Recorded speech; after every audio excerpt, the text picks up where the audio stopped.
আসলে বিপদে বন্ধুর পরিচয়। গতকাল আমি একটা পোস্ট দিয়েছিলাম, অল্পের জন্য মৃত্যুর হাত থেকে বাঁচলাম। তো এই আমার এই পোস্ট দেখে আপনারা অনেকেই আমাকে ইনবক্সে নক করেছেন, ফোন দিয়েছেন, আমার মোবাইল নাম্বারে ফোন দিয়েছেন।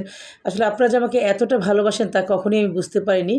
আমি আজকে মানে এই এই ধরনের পোস্ট দেওয়ার কারণে বুঝতে পারলাম যে আপনারা আমাকে এতটা ভালোবাসেন। গতকাল বইমেলা থেকে যখন ফিরছিলাম তখন আ মিডল্যান্ড বাসে করে সিএনজি রিক্সা কিছুই পাচ্ছিলাম না। তখন যাই হোক লাকিলি একটা মিডল্যান্ড বাস পেয়েছি। সেই ভিড় ঠেলে মিডল্যান্ড বাসে উঠেছি।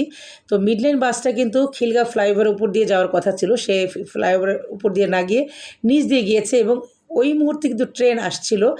ট্রেনের যে লাইনম্যান থাকে তারা ওখানে ওই সময়টাতে কেউই ছিল না। এই সুযোগে আমার যে বাসের মিডল্যান্ডের ড্রাইভার সে হচ্ছে ট্রেন লাইনের উপর দিয়েই ট্রেন আসছে দেখেও তারপরেও কিন্তু সে ভেবেছিল সে দ্রুত হয়তো ক্রস করতে পারবে, কিন্তু আসলে ক্রস করার মতো অবস্থা ছিল না।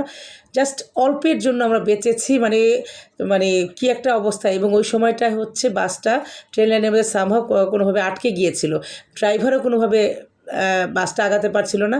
তখন সবাই সবার জীবন বাঁচানোর জন্য কেউ জানলা দিয়ে লাফ দিচ্ছিল, কেউ ভিড় একটা হুলস্থুল একটা কাণ্ড। তো আমি কিছুতেই নামতে পারছিলাম, ভিড় ঠেলে আমি নামতে পারছিলাম না।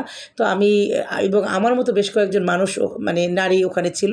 তো যাই হোক লাকিলি আমাদের ভাগ্য ভালো ছিল বলে শেষ পর্যন্ত নামতে পেরেছিলাম এবং বাসটা কোনো রকমে ট্রেন লাইন থেকে জাস্ট অল্প একটু বোধহয় সরতে পেরেছিল। যদি সরতে না পারতো ওই মুহূর্তে ট্রেন এবং বাসের সংঘর্ষে দেন হয়তো আমরা মানে অনেক টুকরো টুকরো হয়ে যেতাম এবং আজকে আপনাদের সামনে বসে এই যে আমি কথা বলতে পারতাম না।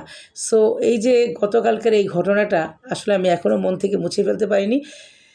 সারাদিন খুব টেনশনে ছিলাম। ওই গতকালকের ওই ঘটনাটি চোখের সামনে ভাসতেছিল। কী হতে যাচ্ছিল, কী হতে পারত।